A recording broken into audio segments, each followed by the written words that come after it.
Good afternoon, everybody. Hope you're having a fantastic day today. We're going to be looking at how I started selling on Amazon with no money. Yeah, that's right, no money. If you're interested in this sort of content, make sure you are subscribed with those notifications turned on. Let's get into the video straight away.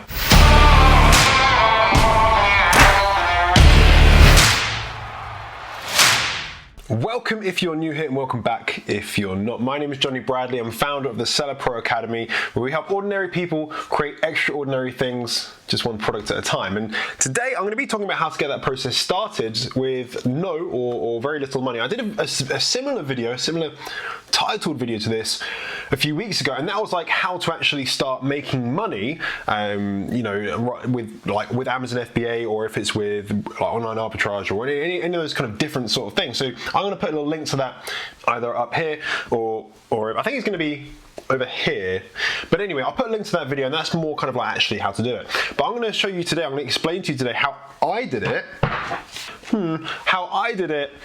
with basically no money, right?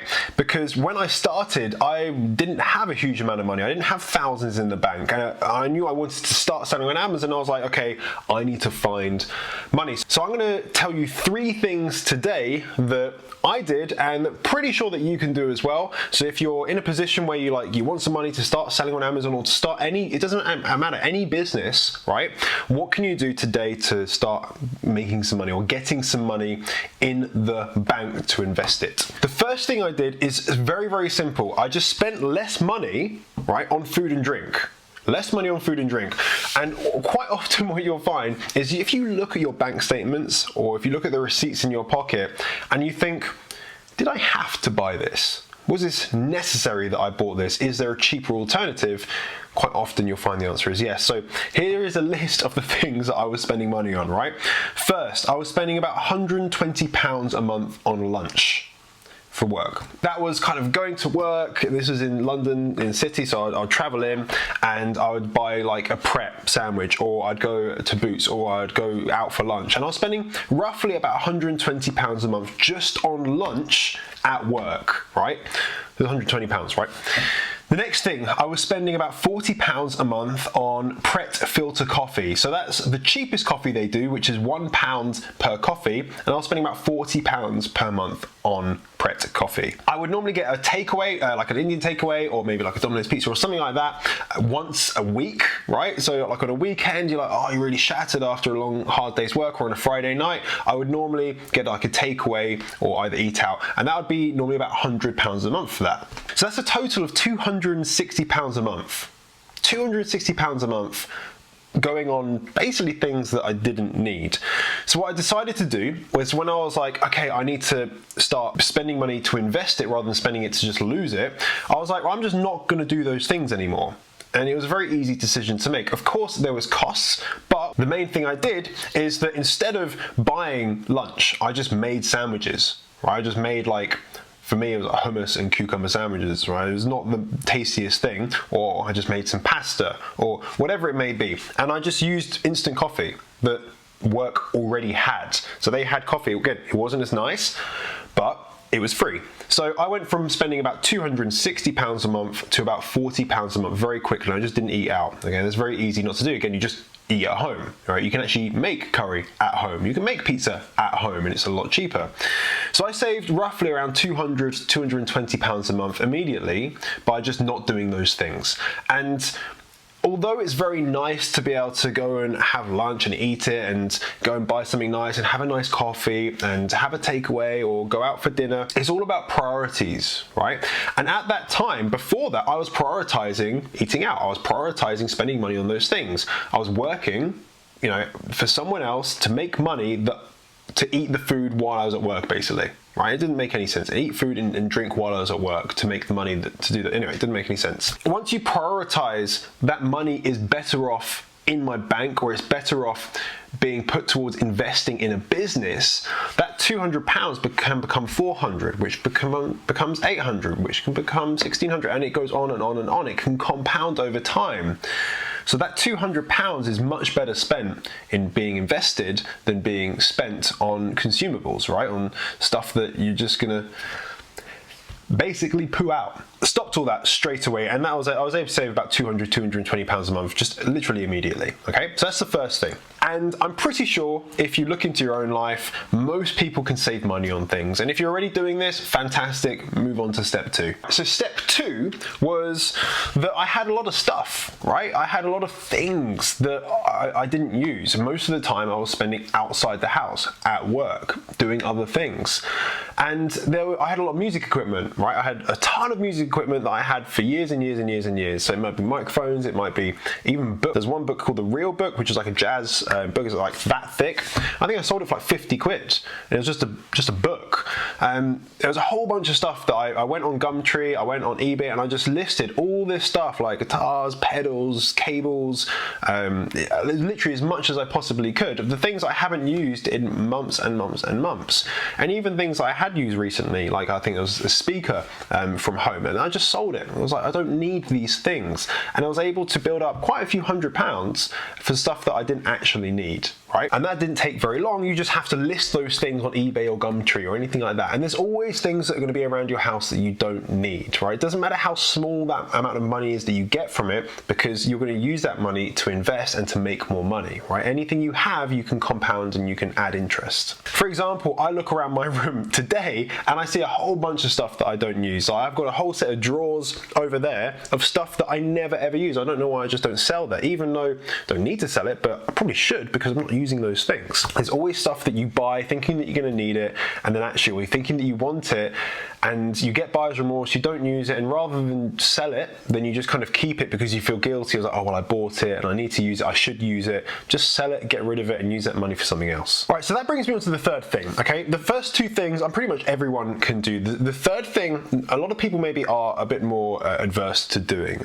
but this is something that I really wanted to do. I liked the idea of selling physical products. I liked the idea of having like a passive income stream. So I was like, well, I could save for 6 months, right, and get the money that I wanted. I was saving a few hundred a month, whatever. I could continue to sell things or do little odd jobs or whatever it may be. I could continue doing this 6, 9, 12 months, but I didn't want to wait, right? I could see that the opportunity was there, and I was like, I need to do it now. So how the hell am I going to get some money right now? And I used 2 methods to do that. The first thing I did was use interest-free credits, right? Now, just a little disclaimer, guys, before we get into this part of the video, I'm not saying you should go and get credit or you should go and borrow money. This is just what I did, and I'll explain the reasons as to why I did it.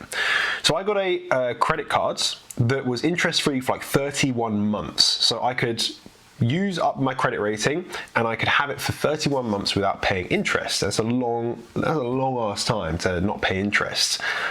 So I was like, okay, well, I can use that. And what I did with that is I didn't actually use that to buy my initial stock, but I used it for things like reorders or marketing, things that were extras that I may have needed or may not have needed, but I didn't kind of know yet. And the great thing is that because of the timeline, the amount of time that you had to pay that off, then it was actually very easy to pay it off, right? So the first thing that I did is I got interest-free credit. And it's always, I think, a very good idea to have credit cards. If you've never had a credit card, I would always get one, at least a charge card, so you can start building a credit rating, because eventually you're going to want loans, you're going to want to have a mortgage and all those types of kind of lovely things. So having a credit rating is really important. The other thing that I'd been thinking about at this time is that would I rather use my own money or someone else's money, right? I could use my own money and I could continue to save, but I would not benefit from being able to start right now. Whereas if I use someone else's money, the bank's money, then I could start right now, and worst case scenario, I just had to pay that money back, right? I still had my job, I was still saving £200-300 a month, or I could, sell some more things around the house, and I could pay, worst case scenario, I could pay those things off. And I think that's really important as well, guys. If you are going down a lending route or a borrowing route, then you need to think about the worst case scenario, right? What happens if you do lose all that money? Are you able to pay it off? Do you have a job where you'll be able to save money and pay those things off? If the answer is no, then don't borrow money that you can't afford to lose, right? If you can't afford to lose, it's kind of like gambling. Can't afford to lose it, don't bet. Don't place the bet, just don't even walk in the shop. I made a conscious decision saying, if I spend this money, if I max out this credit card, I will be able to pay this off.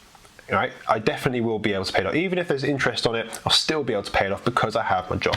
The second thing I did was borrow borrow money, like get a loan, like a business loan. And this wasn't from like an establishment as such, it was from someone that I knew or someone that I know.